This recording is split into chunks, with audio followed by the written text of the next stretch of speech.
అనాపలింగ కూస్కాని ఆ ఆ అనేటటువంటి అనాపలింగ కూస్కాని అన్నప్పుడు ఒక్కొక్క అక్షరానికి మళ్ళీ ఒక్కొక్క పురాణం వస్తూ ఉంటుంది. నా అంటే నారద పురాణం, ప అంటే పద్మపురాణం, లిం అంటే లింగ పురాణం, గ అంటే గరుడ పురాణం, కు అంటే కూర్మ పురాణం, స్కా అంటే స్కాంద పురాణం. ఇలాగా మద్వయం బద్వయం చైవ భ్రత్రయం చతుష్టయం అనాపలింగ కూస్కాని పురాణాన్ని పృథక్ పృథక్ 18 పురాణములను రచించాడు.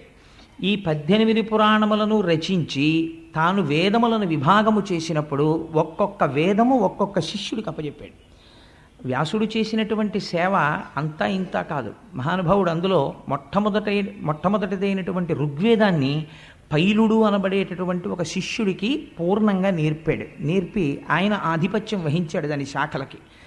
అంచేత పైలుడికి ఋగ్వేదం నేర్పాడు. యజుర్వేదాన్ని వైశంపాయనుడు అనబడేటటువంటి ఋషి తెలుసుకున్నారు. అలాగే సామవేదాన్ని జైమిని పూర్ణంగా అవగాహన చేసుకున్నాడు. అధర్వణ వేదాన్ని సుమంతువు అనబడేటటువంటి ఒక ఋషికి తెలియచేశారు. ఈ 18 పురాణములను రోమహర్షణుడు అనబడేటటువంటి ఒక మహానుభావుడికి నేర్పారు. ఆ రోమహర్షణుని యొక్క కుమారుడే సూతుడు. ఆ సూతుడు పురాణ ప్రవచనం చేస్తుంటాడు. అందుకే మీరు ఎప్పుడైనా ఎక్కడైనా ఏదైనా విషయం వినవలసి వస్తే శౌనకాది మహర్షులు సూత భగవానుణ్ణి సేవించి నువ్వు మాకు ఏదైనా పురాణాన్ని చెప్పవలసింది అని అడిగితే సూతుడు పురాణ ప్రవచనం చేస్తూ ఉంటాడు. ఆ రోమహర్షణుని కుమారుడు సూతుడు. ఆశ్చర్యం ఏమిటంటే పురాణ వాంగ్మయాన్నంతటినీ కూడా ప్రవచనం చేసినటువంటి వాళ్ళు సూతుడు రోమహర్షణుడు అయితే ఒక్క భాగవతాన్ని మాత్రం శుకబ్రహ్మ చెప్పారు. శుకబ్రహ్మ సాక్షాత్ వేదవ్యాసుని యొక్క కుమారుడు.